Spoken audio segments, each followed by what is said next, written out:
You know what, no matter what the outcome, this election gives us a sense of how far America has come. An African American is a potential leader of the free world. For some, it is a dream come true. A Dr. King dream come true. His children, civil rights leaders, and the Atlanta community will gather at the historic Ebenezer Baptist Church to watch the election outcome. And Reverend Raphael Warnock, he is the pastor there. Thank you very much. I also remember you from New York as well. Yeah. Good to be here with you, Good to be here. Good to be with you as well. So you're having a watch party, which is a tradition. A watch night worship service, Don. Okay. We don't party. It's a party. It is a great celebration. It's a great celebration. Night worship service. Absolutely. Let's put it that way. A tradition in the African American community. Waiting for the Emancipation Proclamation. Explain to us how this goes back and exactly what you guys are doing and why you're doing it. Sure. Watch night goes back, as you said, all the way back really to the signing of the Emancipation Proclamation in the African American community. And as the story goes, the slaves were gathered. Certainly Frederick Douglass and others were gathered in Boston waiting on the signing it. But some believe that slaves down in the antebellum South were waiting for the signing of the Declaration of Independence. And so this is normally held on New Year's Eve night. Right. But in a real sense, we'll all be watching to see a historic moment. And so we're calling Tuesday night a watch night worship celebration. We will gather at the crypt of Dr. King. That's really the place to begin.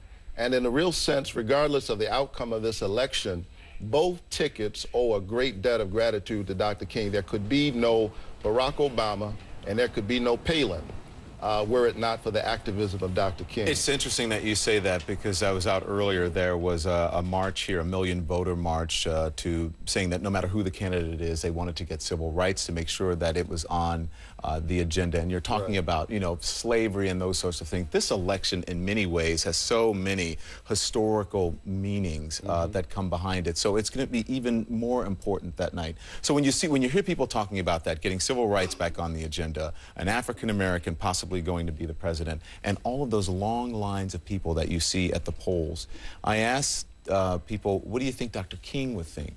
Hosea Lewis's daughter was there. What do you think Hosea Lewis would think? What do you think Dr. King would think to see all these people gathered where he's going, where he's buried? It's an exciting moment. John Lewis, who is a member of Ebenezer, will be there. And in a real sense, Reverend Sharpton will be there. He's our partner in pulling this all together. But John Lewis was in church this morning. He's a member of Ebenezer. And I just thought about him even as the service went forward. Here's a man who was there on Bloody Sunday during the great Selma demonstrations. And we're now moving from Bloody Sunday, I believe, to Triumphant Tuesday. Because through the tools of nonviolent struggle, the civil rights movement opened the door.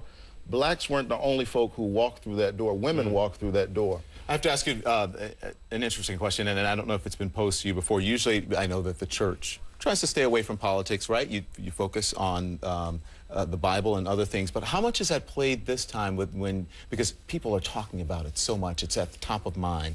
Has that played a lot into things that you speak about, the importance of things on Sunday, what you talk to the congregation about? Well, actually, the black church in a real sense has never shied away from politics. In the sense that we've always been focused on the work of social liberation. And in order for that to happen, you've got to engage the political process. But we can't endorse a candidate. You've never been able at one point, except for Jesse Jackson, to talk about the real possibility of an African-American person being president. That's what on that level is what I'm talking about. Yeah, it's a very exciting moment. I was, to go back to your earlier question, I went to vote myself earlier this week, and it was so exciting to see lines wrapped around the building. Young people wrapped around the building to get in a building, not for a concert, but to vote. A member of our congregation, Dolly Parks, who's 108 years old, went this week. She was accompanied by Dr. King's sister, Christine King Farris, to vote. And so on Tuesday night, we'll gather at Ebenezer Church, America's Freedom Church, the home of Dr. King. We will be watching the polls. We'll be watching CNN in church. Yes, of course you will. But we'll be praying. Thank you, sir. It's a pleasure. Good to be here with you. Yeah, and a watch service. Yes. Party. We'll have the party later on, Don. Thank you, Reverend. All right.